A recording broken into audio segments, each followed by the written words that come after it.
If your client isn't giving you the machine translation, the raw machine translation, if you want to get your own MT in order to lower your own costs or to speed up your translation efficiency, then you're going to have to go and find and purchase your own MT.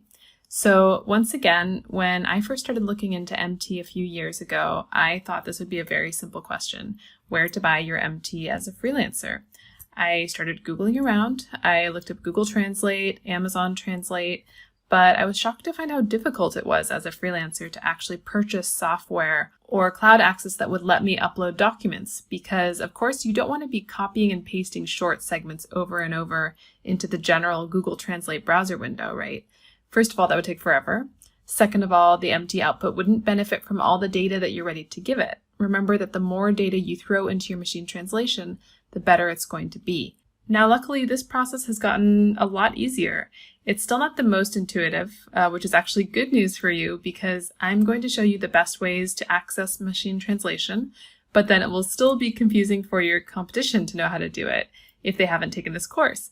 So you'll be ahead of the curve for a short time period, at least until machine translation truly becomes ubiquitous among freelancers.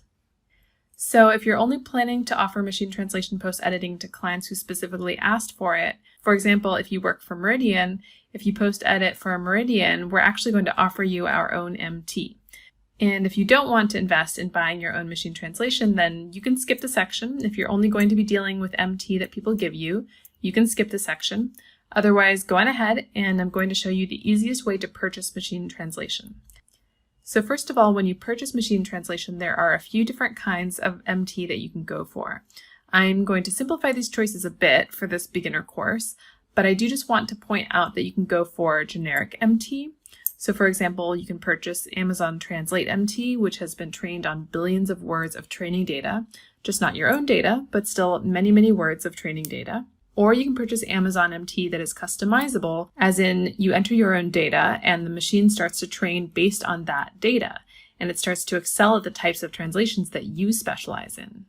So obviously customizable MT is the superior option, but unfortunately for most freelancers, this is not going to be an economical choice given the volume that you're going to be working with. So I'm going to recommend that, at least for now, at the current rates and capabilities, you go for generic MT. And the MT that I'm going to recommend for most freelancers in most language pairs is DeepL, which thankfully now is available for purchase in many more countries than it was before. I think as recently as last year, it was only available in Europe. So Depal, to be honest, is what really changed my mind about the usefulness of MT. The first time I saw DeepL MT, I finally realized that we were coming close to a point at which MT could replace human translation. Not fully replace, but come pretty close to 90% replacement of human translation. And at that time, about 2 years ago, I think I was looking at German to English. They have many other language pairs, as you can see on the slide. They also offer all kinds of combinations with English, Spanish, French, Japanese, Bulgarian, Mandarin, Chinese, Czech, Danish, Dutch, Estonian, Finnish, German, Greek, Hungarian, and sorry, I'm just reading this off in case you're listening to this course like a podcast, Italian, Latvian, Lithuanian, Polish, Portuguese, Romanian, Russian, Slovak, Slovenian, and Swedish. So like I said, I think I was doing a German to English translation at the time, and I was really, really impressed by the quality. But still, they didn't offer many of the other language pairs that we needed. But now let's take a look at Chinese English. I'm just going to show you the translation. This is a Chinese news article that I uploaded to DeepL. And news articles aren't even usually the best type of source material for MT. But if you're a native speaker of English and you're reading this, you can pause the video if you want to be able to read it without me blabbering over it. But you can see that this translation is incredibly readable.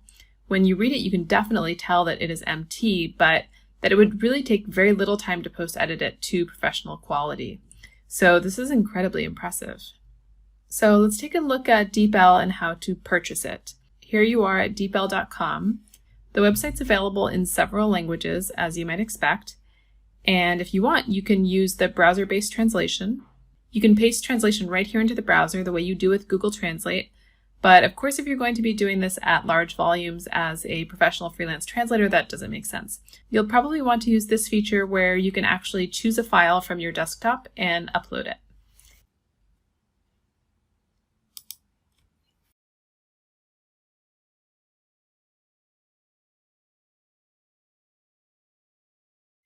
Now you can see that since this is the free version, you can't actually edit it. You can see me trying to type in there, but it's not an editable document. So here's the pricing for Depal. You can see the different tiers that are available to you. At the free tier, notice that you can only upload 3 documents per month. So this is probably not going to be worth it for you, as well as having the problem with having the template right on it, which you probably don't want for when you're delivering to your clients. So probably what you're going to want to start with at least is the starter version here, which you can see is only $6.99 in USD. And you can try and switch that to other currencies if you want. You can also try it for free for 30 days. So that's a great opportunity to make sure that it actually works for you. And if you're paying for it, it also has this really great feature for languages that have formal and informal tone. So you can tell it how formal you want the translation to be. That's pretty cool. Unfortunately, they don't have that for Japanese, which I guess is probably partially because it's very complicated in Japanese. Hopefully they'll get that soon. But most excitingly, the text that you can translate is unlimited. And with this tier, you get 5 documents per month. So probably fine if you're just starting out as a post editor, probably not enough if you're working professionally as a post editor. So at that point, you'll probably want to start moving up to the higher tiers. And of course, you'll just want to calculate how much money you're making from your post editing to see if this is going to be a worthwhile rate for you. But I'll show you another way that you can access machine translation that will be even a little bit cheaper. So this is just one option.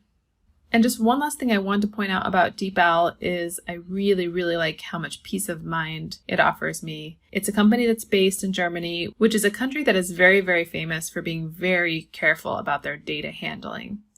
So when I use Depal, I do feel confident that I'm adhering to any kind of confidentiality agreements that I've entered into with my clients. I'm not advertising for Depal here. I have no sponsorship for Depal, but I will definitely say that this is one of my favorite machine translation systems. Okay, in addition to DeepL, there are a few other machine translations that I can recommend to freelancers, but we're not going to cover them in this video. If you'd like to learn more about other machine translation options or anything else about post-editing machine translation, I recommend that you check out our Meridian course, How to Post-Edit Machine Translation. We cover several topics that are really important for freelancers to know when post-editing MT, including how to evaluate MT quality, how to set up your shortcuts as a post-editor, how to ensure security and confidentiality, and many other topics that are really important. So if you still have questions, I definitely recommend you check out the course. The link will be in the description to this video. And don't forget to subscribe to this channel. Thanks a lot. Hope this was helpful.